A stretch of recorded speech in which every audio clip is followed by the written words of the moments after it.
Oh, yeah, that's right. It's Wednesday. It's hump day. We're keeping everybody live and on their toes because we're switching some things up today. Because today we're going to have a little extended version on a serious conversation. But we have the dope dad himself. That's right, Rico Lamitte. When he's not wearing Lakers gear, you can find him maybe in Clippers colors. That's right. Oh, yes. He's constantly changing diapers and constantly swishing dirty ones in the trash. That's right. Is the dope dad himself, Rico Lamitte. Much love, everybody. Thank you, Jason. And diaper genie, man. It's the diaper genie. Don't put diapers in a Oh boy, regular trash can. You gotta get right used to that. Now, as a rule, we do not usually cover puff pieces or op-eds on High at 9 News, but in lieu of Black History Month, a piece written by an industry friend I've known for years popped up on my daily news tracker yesterday. So relevant and timely, I had to reach out to the author and ask if they'd join us for what I believe is a long overdue discussion that needs to be had in cannabis, a family discussion, if you will. I consider myself to be a freedom of speech absolutionist, for real. And I think everybody should be able to say what they want whenever they want, so long as they know some of those words are going to come with consequences. Growing up in Virginia in the 80s, I fell in love with sports, seeing the Washington Redskins win multiple NFL titles. Never knew that the name was a racial slur. I ignored public pleas to change it and kept using the term because I never heard a Native American complain. First time I did, I stopped. Teenage years, 20s through my early 30s, never knew marijuana was offensive. My mid to late 30s, when the game changed and became an industry, I was told that it was by a Mexican friend. I stopped saying it. Kind of. Still, I let it slip every now and again, and it's so ingrained in my everyday lexicon, but I do try not to. And if you look back on all the stories we've covered, you'll hear me fumble every damn time I try to sub MJ or replace it with cannabis out of respect for those who may take it harshly. My whole life, I always use black market when referring to any type of shady business done off the books, never thought twice about it. This person's one of the folks years ago who helped me evolve on that one. Now I'm pretty fluent in either calling it the underground, the trap, or my new favorite, the freedom market. Why? Because words matter.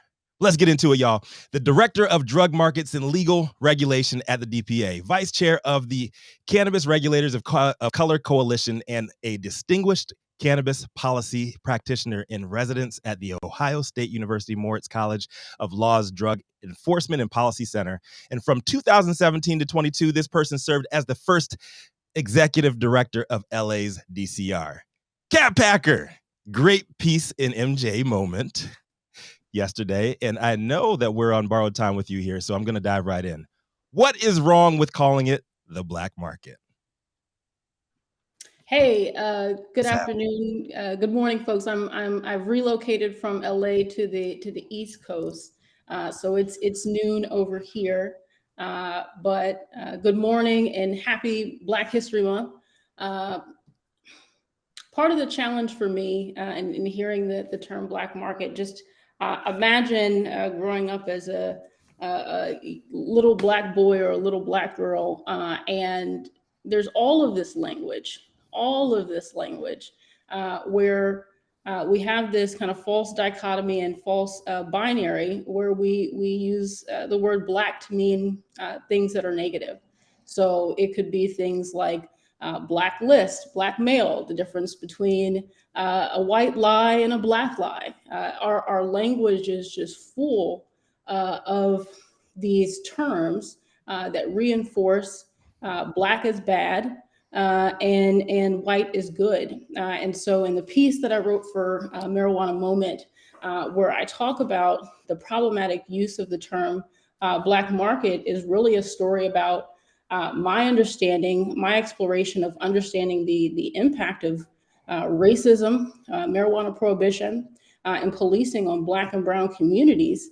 And, not my opinion, but the reality that cannabis was made illegal as an intention to criminalize Black and Brown folks.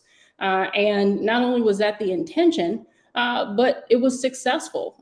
Racism, marijuana policy, and systematic racism in policing has been successful in creating the disparities that it intended. And so I've really struggled over the years since I started in marijuana law and policy to continue to use a term that equates Black with illegal when there's so much harm, so much racism that has been unaddressed. To me, every time I hear it, I cringe. I think about the ever-present racism and the fact that we still haven't addressed it. We're still dealing with very basic issues in this country as it relates to race. In your piece yesterday, thank you for writing what you did. I thought it was so eloquently put there, and you avoided a lot of the troll traps that some people do put out there when they're talking about change the language and the lexicon surrounding that term. But you did say that you were in Seattle and made the same comment, and you were followed by a white lawmaker who made light of it and made a joke, tried to make a joke out of it. What was that experience like? How did that make you feel?